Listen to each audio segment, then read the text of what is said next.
kita mulai. Kalau kalian ingin pembaharuan terjadi di negara ini, kita tidak usah membuat partai baru atau bergabung di partai politik. Cukup memberikan masukan ala bernegara yang baru selain dari yang ada pada saat ini. Selama 20 tahun ini kita belajar banyak dengan 3 kepala negara yang berbeda. Ibu Mega 3 tahun, Pak SBY 10 tahun, dan Pak Jokowi sejauh ini di tahun ke-7. Zaman Bu Mega menyelesaikan banyak konflik politik pasca Orde Baru runtuh dan masuk awal periode reformasi. Lalu Pak SBY melanjutkan dan Pak Jokowi saat ini. GDP sejak Ibu Mega naik dari 1.500-an ke 1.700-an dolar GDP per kapitanya. Lalu SBY selama 10 tahun membuat naik dari 1.700-an ke 3.750 dolar atau naik 220%. Dan alhamdulillah saat ini selama 7 tahun bisa naik dari 3.750-an ke 4.050-an. Naik hanya 20%-an. Luar biasa prestasi mereka. Apa arti GDP per kapita secara sederhananya? Yaitu pendapatan 1 tahun kira-kira 4.000 dolar adalah satu orang bangsa Indonesia adalah pendapatannya 60 juta rupiah. Tentunya realitanya adalah ada yang pendapatannya 60 miliar setahun,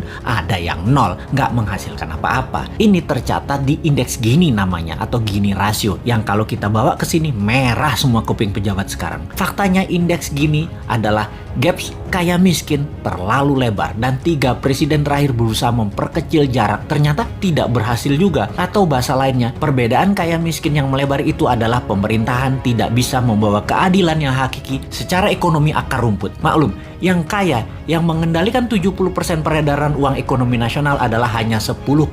Dan sisanya yang 30% kekayaan nasional itu diperebutkan berdarah-darah oleh 90% masyarakat. Dalam masa pandemi, pertumbuhan ekonomi ambyar. Pandemi mengganggu 70% ekonomi, namun beliau-beliau yang di atas ternyata tetap mendapatkan 70% dukungan masyarakat hasil surveinya. Ini survei di mana ya dilakukannya ya? Oke, kita lanjut. Membaca tetap populer. Ada 2 kemungkinan. Pertama, tidak ada tokoh lain yang memberikan solusi yang capable. Kedua, bahwa sadarnya sudah masuk kebenaran hakiki bahwa ke surga ikut, ke neraka ikut selama sama pejabat-pejabat saat ini yang berkuasa. Semua bener aja pejabat ini. Generasi New Mind menyadari keduanya tidak boleh terjadi, yaitu tidak ada tokoh dan tidak paham ada pengetahuan lain yang lebih cocok untuk membuat Indonesia lebih berdaulat. Atau taat buta karena takut posisinya diambil oposisi yang nanti bisa hilang cuannya. Begini sahabat, kita harus memberikan solusi plus cuan. Saat ini ada 600 video Bosman di YouTube channel yang cukup untuk menjadi bahan kajian dan kembangkan sesuai platform partai kalian masing-masing kalau Anda politikus. Silahkan adopsi, silahkan pakai, silahkan improvisasi. Ini adalah ilmu gratis untuk siapapun. Dalam strategi bernegara, Mardi Gunation itu NKRI garis lucu. Kita mempunyai visi yang disebut Dasa Cipta yang memiliki kekuatan bergerak bernama Forza Panarata. Forza Panarata adalah people movement. Bersama Dasa Cipta, monggo buatlah kekuatan di setiap daerah masing-masing untuk membahas konsep bernegara Indonesia ke depan. Gerakan ini gerakan penyadaran, sadar bernegara. Dasa Cipta bukan gerakan politik, bukan gerakan ekonomi, hanya konsep berpikir untuk bernegara yang sederhana. Dasa Cipta ketika dijalankan yang dibuka adalah kesamaan peluang bagi masyarakat untuk makmur, sehat, pinter dengan cepat.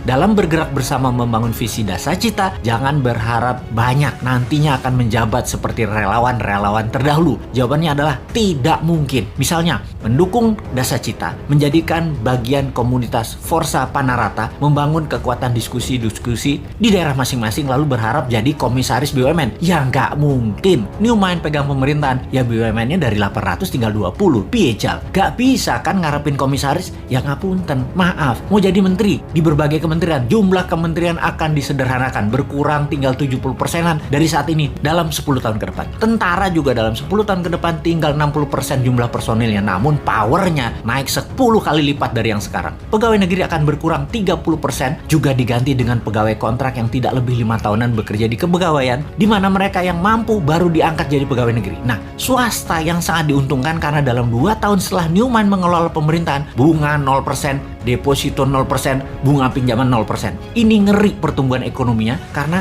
bagi UKM swasta yang usahanya minimum 1 tahun berjalan, usahanya kan banjir pinjaman super lunak bisa 5 kali dari nilai aset. Negara menjadi lebih swasta dan berpihak ke UKM ekonomi bernegaranya karena 70% perhatian perhatian sektor ekonomi memang pro rakyat. Bahkan salah satunya agar semuanya cepat, Newmind berencana pupuk bagi petani nantinya tidak perlu BPOM izin. Namun kalau diketahui nantinya ada unsur yang mematikan, penjara 5 tahun produsennya. Jadi kalau sahabat mau bergabung menjadi Avengers-nya Newmind, yaitu menyebarkan informasi-informasi cara cerdas bernegara, maka nantinya Anda hanya diuntungkan dari sisi kemudahan berusaha, banyaknya lapangan kerja di swasta tercipta. Maaf ya, jabatan komisaris tidak ada. Jabatan menteri tidak banyak. Jabatan pegawai negeri tidak banyak. Jabatan ketua badan-badan di negara ini juga berkurang jauh. Maaf banget ya. Terima apa adanya konsep Newmind secara utuh. Gak janji-janji banyak karena Newmind bukan politikus dan pejabat yang pagi ngomong A, siang ngomong B, malam ngomong C,